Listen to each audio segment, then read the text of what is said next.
এবার মৃত অবস্থায় সেই গহীন জঙ্গল থেকে উদ্ধার করলো পুলিশ অনির্বাণকে। হ্যাঁ বন্ধুরা, ভিডিওতে লাইক দিয়ে দেখতে থাকুন। হঠাৎ করে যখন থানা থেকে সার্থকের ফোন আসে, ঠিক সেই সময়ে সার্থক সেই ফোনটা রিসিভ করা মাত্রই থানার পুলিশ সার্থককে বলে থাকে যে যতই শীঘ্রই সম্ভব আপনারা প্লিজ জঙ্গলের দিকে পৌঁছানোর ব্যবস্থা করুন, কারণ অনির্বাণ সেনের একটা খোঁজ মিলেছে। এবার আমরা সেখানেই পৌঁছচ্ছি, তাই আপনারাও সেখানে রাইকে নিয়ে পৌঁছানোর একটা ব্যবস্থা করুন। ঠিক সেই সময় রাইকে যখন সার্থক বলতে থাকে যে রাই দিদিভাই, অনির্বাণ দাদাভাইয়ের একটা খোঁজ মিলেছে, আমাদেরকে পুলিশে এক্ষুনি জঙ্গলের দিকে যেতে বলেছে। ঠিক সেই সময় রাই যখন দৌড়তে দৌড়তে সেই জঙ্গলের দিকে যায়, ঠিক সেই সময় সার্থক বলতে থাকে যে দিদিভাই এত অস্থির হলে কী করে চলবে, পুলিশকে তো পৌঁছতে দিতে হবে, তাই না? ঠিক সেই সময় স্রোত বলতে থাকে যে দেখেছিস তো দিদিভাই, আমি বলেছিলাম যে ঈশ্বরের উপরে তুই বিশ্বাস রাখ, ঈশ্বর আর যে হোক না কেন তোর মতন একজন মানুষকে কোনো মতে নিরাশ করবে না। অনির্বাণ দাদাভাই দেখেছিস তো, ঠিক একটা খোঁজ মিললো তো, তুই শুধু শুধু এত অস্থির হচ্ছিস। অন্যদিকে পুলিশ পৌঁছানো মাত্রই পুলিশকে চেপে ধরে রাই এবং বলতে থাকে যে অফিসার আপনি কোনো কথা বলতেন না কেন, বলুন তো কোথায় আমার স্বামী? আপনি তো বললেন যে আমার স্বামীর নাকি একটা খোঁজ মিলেছে, আমি তো অনির্বাণকে কোথাও খুঁজে পাচ্ছি না। অনির্বাণকে আপনাকে ফোন করেছিল, ওর নিশ্চয়ই ফোনটা পড়ে গিয়েছে বিধে ও কারোর সাথে যোগাযোগ করতে পারেনি, তার জন্যই হয়তো বা ও এরকম করে এত ঘন্টা ধরে নিখোঁজ, তাই তো?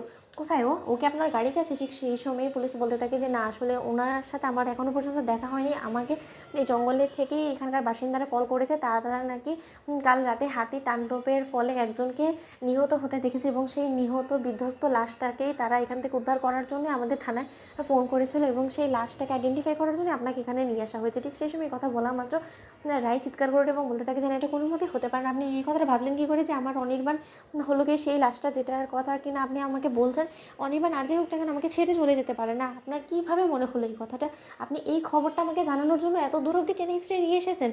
অন্যদিকে রায়ের দাদাভাই বলতে থাকে যে আচ্ছা অফিসার, আপনি কি এখানে মশকরা করার জন্য আমাদের এখানে নিলেন বলুন তো? যেখানে কিনা আমরা জীবিত অবস্থায় সেই মানুষটাকে ফিরে পেতে চেয়েছি, সেখানে কিনা আপনি একজন নিথর দেহ বা মৃত মানুষটাকে আমাদের কাছে হস্তান্তর করার ব্যবস্থা করছেন। আপনারা কি ভাবলেনটা কি আমাদেরকে বলুন তো? এখানে কি হেয়ালি হচ্ছে নাকি? ঠিক সেই সময় পুলিশ অফিসার বলতে থাকে যে দেখুন, আমরা যথেষ্ট পরিমাণে আপনাদের মনের অবস্থাটা বুঝতে পারছি, কিন্তু তা সত্ত্বেও আপনাদের দেওয়া সেই ছবির সাথে অবিকল এখানকার রেস্কিউ টিম এসে মিল পেয়েছে সেই লাশটা, তার জন্যই তারা আমাদেরকে এখানে ডেকে পাঠিয়েছে এবং বলেছে যাতে আপনার বোন যাতে সেই লাশটাকে চিহ্নিত করে আমাদের কাজে একটু সহযোগিতা করে, তার জন্যই আসলে রীতিমতো এখানে আসা। আর তার থেকে বড় কথা, আপনারা এখনই ধরে নিচ্ছেন কেন যে আপনাদের সেই অনির্বাণ সেন মৃত? এমনটাও তো হতে পারে যে সেই লাশটার সাথে অনির্বাণ সেনের কোনো মিলই থাকলো না, তাহলে তো আপনারা এমনিতেই জানতে পেরে যাবেন যে আপনাদের হারানো সেই মানুষটা এখনও পর্যন্ত জীবিত আছে, তাই না? আপনাকে জাস্ট একটু আইডেন্টিফাই করতে হবে। এত তাড়াতাড়ি ম্যাডাম আপনি নিজে থেকে যদি ধরে নেন যে আপনার স্বামী মৃত, তাহলে কী করে চলবে? অন্যদিকে স্রোত বলতে থাকে যে দিদিভাই বললো তো অফিসার, তোকে শুধু আইডেন্টিফাই করতে হবে, তোকে তো কেউ বলছে না যে অনির্বাণ দাদাভাই মৃত, এই কথাটা ধরে নিতে, তাই না? অন্যদিকে সেই চেহারা থেতলে যাওয়া লাশটাকে রাইয়ের সামনে আনা মাত্র রাই চিৎকার করে উঠে এবং বলতে থাকে যে না, এই মানুষটা কোনো মতে অনির্বাণ হতে পারে না। অন্যদিকে অনির্বাণের পরনো সেই পোশাক আশাকের সাথে যখন অবিকল মিলেছে, ঠিক সেই সময় পুলিশ অফিসার বলতে থাকে যে দেখুন ম্যাডাম, উনিই সেই ব্যক্তি। তো বন্ধুরা, ভিডিওটি লাইক এবং শেয়ার করে সাবস্ক্রাইব করতে ভুলো না।